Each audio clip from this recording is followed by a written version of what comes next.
Hello everybody, welcome to episode 4 of Course Design 201, and I want to talk in this episode about sightlines for shots. So I honestly think one of my strongest points as a designer is I can create some nice looking shots, tee shots, and approach shots. Like, they're not blind, there's not big humps in the way, it's just very nice and smooth. Elevation changes are kind of smooth. I kind of pride myself in that. Like, for example, this hole. This is my current work in progress. It's called the Viper course at Whiskey Gulch. So let's take a look at this hole. I just built this one last night, and I quite like kind of the look of this tee shot. You see, if you look, it's a slight uphill. Okay, like from here, because the tee is elevated, it doesn't look like it's super uphill, but that's a nice, if you see, it kind of slowly creeps up the hill. Because let's just hit a tee shot, we'll show you how uphill it really is from the fairway to the green. So we'll just land a tee shot there. Oh, that's going in the rough. Yeah. All right. So 16 feet. That's a pretty decent elevation change, but it's smooth. Okay, there's no big humps and bumps. See off in the distance there? That's land I haven't touched. That's auto-generated.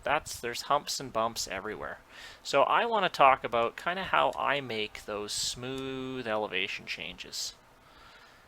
And creating, some nice sight lines.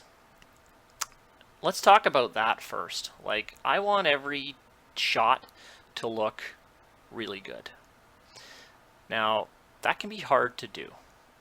For example, like, I don't like hiding hazards. So if you look for number 10, I always just, I always line my camera up right where I would be hitting. Okay, and seeing, okay, what's there? I can see both bunkers I've laid down. I can see the entire hole. Now, you don't necessarily have to do this. I am fully aware there are tons of blind tee shots. For example, here's one I put on number 2. This is a bit more of a blind shot. Okay, this bunker you can't really see. This bunker you definitely can't see. So, you can have these blind shots, but it's smooth. Okay, there's not a giant bump right in front of the tee box. Okay, just nice and smooth. See how this is kind of a smooth downhill? All right, so it's all about using the kind of softer, fuzzier brushes. So let's go over that. Let's take a look at, here's a hole I haven't quite designed. I haven't done anything with. I just kind of plopped something down. Let's look here. 13. All right. So obviously this is in need of major work here. Okay. So if I want to create, for example, this looks like it could be a nice downhill hole.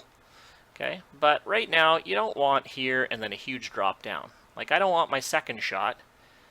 Like, I can't see the hole at all from here. I don't want to be hitting up a cliff on my second shot on a downhill par 4.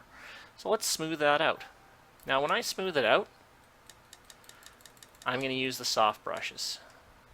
Okay, so this is just me making an initial hill. So there, and I'm going to start making the uphill.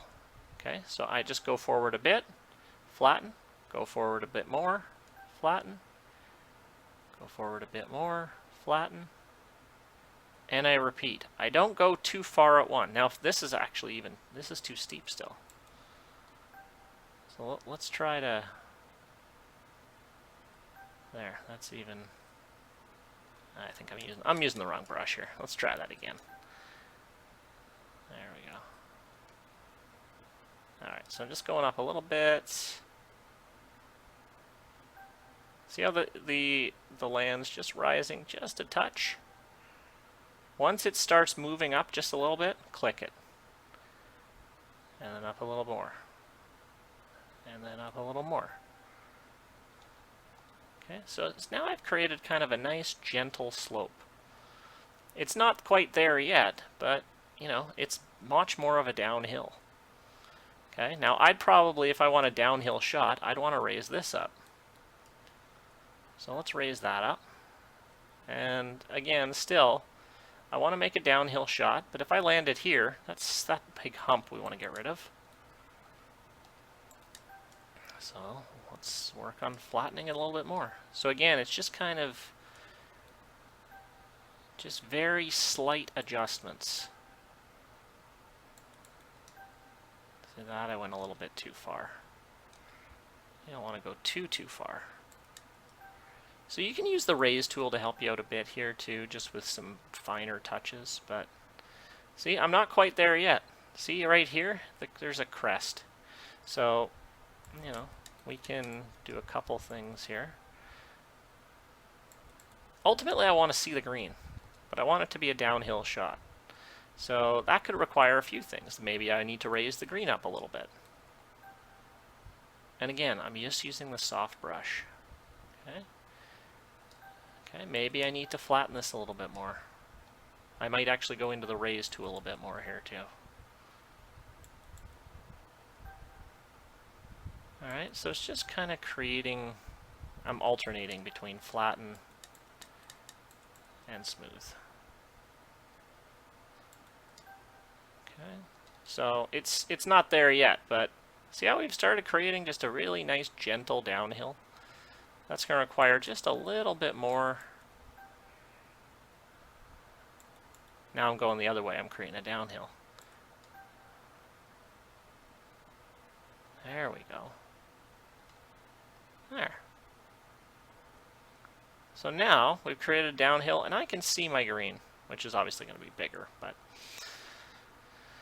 so a very nice kind of downhill. Okay, so that's kind of smooth elevations. I talked again about hazards. I like making, you know, a lot of hazards being seen. That hole's not quite done yet. Like, for example, number 9. See, I can see, I purposely raised that edge of that bunker up, because if I laid that flat, I couldn't see that bunker from the tee. I raised that up a little bit. Okay, you don't have to see the whole bunker, just even if you see a little bit. For this second shot, you know, all those hazards come into play. You wouldn't want to play, you know, too many courses in real life, especially if you're an amateur golfer, where, you know, you think an area is safe, but all of a sudden, oh, there's a huge bunker behind that hill.